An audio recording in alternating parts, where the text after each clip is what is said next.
দেশের আন্দোলন যারা যারা করতেছ, তোমরা কি লিগে আন্দোলন করতেছ কয়ে যাও। আলু তোমার বাপে আবাদ করে, আলু তুমি আবাদ করো, বেগুন আবাদ করো, মূলা আবাদ করো, আবাদ করে দেখো, আবাদ করে করে খাও।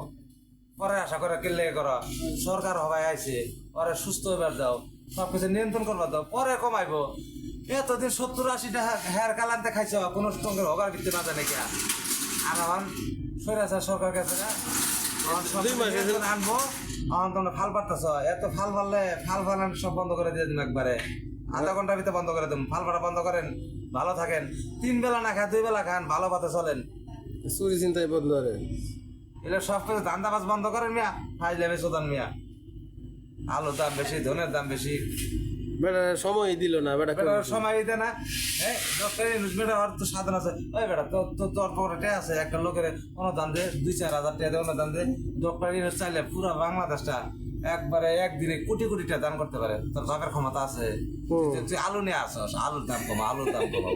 হ্যাঁ 3 বেলা খাইতেছ, উন্নত করতে পারে। 800-900 টাকা হাজিরা, 1000 টাকা হাজিরা কামাই করতেছ, আলুর দাম বেশি, চালের দাম বেশি। এক বেলা খামো চাল 150 টাকা কেজি হোক, 150 টাকা কেজি চাল হোক, তা ভালো লাগবো, বাংলাদেশ ভালো থাকবো। আমরা 70 টাকা 20 টাকা কেজি চাল খাইতে পারবো না, 150-200 টাকা চাল খামো, তারপর খুশি।